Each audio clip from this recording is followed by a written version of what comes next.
গুৱাহাটী মহানগৰীৰ ঐতিহাসিক নাৰেংগীৰ শ্ৰী শ্ৰী গণেশ মন্দিৰত গণেশ চতুৰ্থী পূজাৰ প্ৰস্তুতি। পূজাৰ লগত সংগতি ৰাখি ৰাতিপুৱা বন্তি প্ৰজ্বলন, প্ৰভাত ফেৰী, বীৰনাম পৰিৱেশন কৰা হ'ব।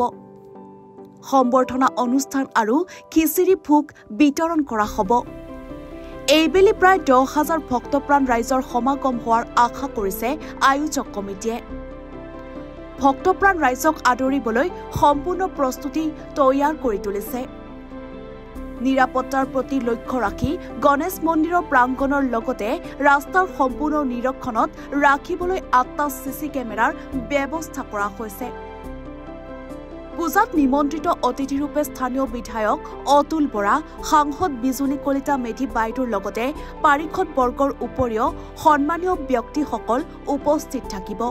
পোনপ্ৰথমতে আমি নাৰেংগী গণেশ মন্দিৰৰ শিৱ মন্দিৰ উন্নয়ন কমিটিৰ তৰফৰ পৰা নাৰেংগীবাসী ৰাইজ আৰু অসমবাসী ৰাইজলৈ গণেশ চতুৰ্থী পূজাৰ প্ৰাকখনত আমি গণেশ বাবাৰ আমি কৃপা বিচাৰি সেৱা ধৰিছোঁ। গণেশ বাবাই অসমখনৰ প্ৰতিগৰাকী ব্যক্তিলৈ যাতে আৰু নাৰেংগীবাসী ৰাইজলৈ নিশ্চয় কৃপা কৰিব।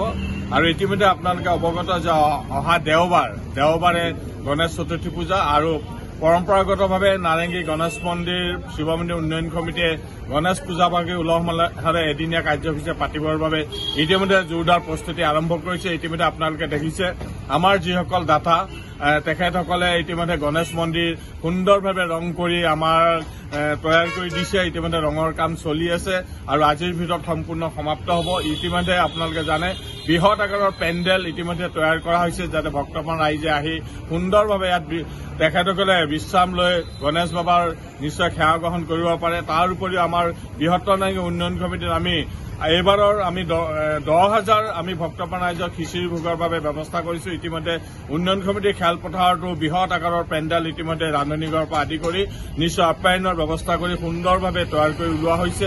আমি ভাবিছোঁ পূৰ্বৰ দৰে আমাৰ যি আৰক্ষী প্ৰশাসন নুনমাটি আৰক্ষী থানা যান বাহন শাখাৰ আৰক্ষী প্ৰশাসনে পূৰ্বৰ দৰে এইবাৰো আমাক নিশ্চয় আমাৰ ভক্তপ্ৰাণ ৰাইজৰ যাতে কোনো ধৰণৰ অসুবিধা নহয়, আমি যাতে ৰাস্তা সুন্দৰভাৱে আমি পাৰ কৰি পেলাই ভক্তপ্ৰাণ ৰাইজে আমাৰ ভোগ গ্ৰহণ কৰিব পাৰে আৰু পূজাভাগীও যাতে সুন্দৰভাৱে পৰিচালিত কৰিব পাৰে, তাৰ কাৰণে আমি তেওঁলোকৰ ইতিমধ্যে সহায় বিচাৰি আমি আবেদন জনাইছোঁ আৰু তেওঁলোকৰ পৰা পূৰ্ণ সঁহাৰি পাইছোঁ।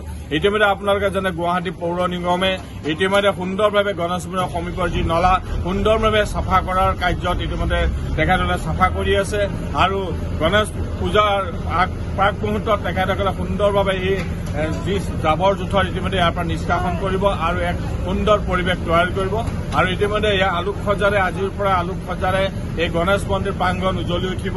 আৰু আমি ভাবিছোঁ এইবাৰ আমি হাউলিৰ পৰা বীৰনাম পুৰুষৰ বীৰনাম দল এটিকে আমি আমন্ত্ৰণ জনাইছোঁ নাম পৰিৱেশন কৰিবৰ কাৰণে।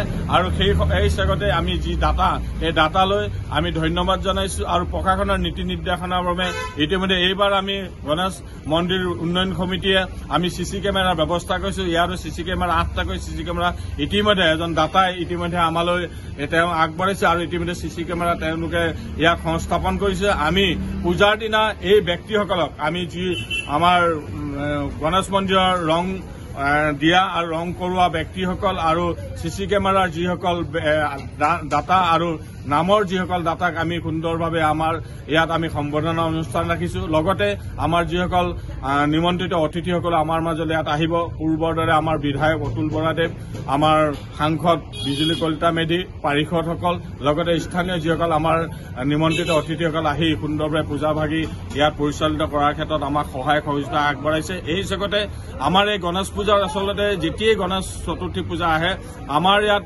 বিভিন্নজনে স্বইচ্ছাই দান বৰঙণি আগবঢ়ায়। আমি কোনো ধৰণৰ অসুবিধাত নপৰোঁ আৰু সকলোৱে স্বইচ্ছাই নিজে দান বৰঙণিসমূহ আগবঢ়াইছে আৰু তেখেতসকলেও আপোনালোকৰ জৰিয়তে এই পূজাভাগীত আহি সুন্দৰভাৱে পূজা অৰ্চনা কৰি এই পূজাভাগ সাফল্যমণ্ডিত কৰি তুলিব বুলি আমি আশা ৰাখিছোঁ। গণেশ মন্দিৰ উন্নয়ন সমিতি, গণেশ মন্দিৰ পৰিচালনা সমিতিৰ যি উন্নয়ন সমিতি আৰু আমাৰ শিৱ মন্দিৰ পৰিচালনা সমিতি আছে, আমি তাৰ তৰফৰ পৰা আমি সদৌতি ৰাইজলৈ আমি এই গণেশ চতুৰ্থী পূজাৰ ৰাতিপুৱাৰ পৰাই আমি 5 বজাৰ পৰাই আমি আমাৰ দুৱাৰ মুকলি কৰিম আৰু সন্ধিয়া 5 বজালৈকে এই পূজা অৰ্চনা চলি থাকিব আৰু সন্ধিয়া 5 বজাৰ ভিতৰত সকলোকে আহি পূজা অৰ্চনা কৰিবৰ কাৰণে অনুৰোধ জনাইছো লগতে খিচিৰি ভোগৰ আমি যি ব্যৱস্থা কৰিছো এই সন্ধিয়া 4:30 বজালৈকে আমাৰ বৃহত্তৰ নাৰেঙ্গী উন্নয়ন কমিটি চলি থাকিব আৰু তাত খিচিৰি ভোগ আমি গ্ৰহণ কৰিবৰ কাৰণে অনুৰোধ জনাইছো ইতিমধ্যে পৰিচালনা কমিটি এখন গঠন কৰা হৈছে আৰু পৰিচালনা কমিটিয়ে সুন্দৰভাৱে পূৰ্ণোদ্যমে এই গণেশ চতুৰ্থী পূজাভাগী সুচাৰুৰূপে পৰিচালনা কৰাৰ ক্ষেত্ৰত কৰ্মকৰ্তাসকলে উঠি পৰি লাগিছে। Bureau report, any Bharat 24।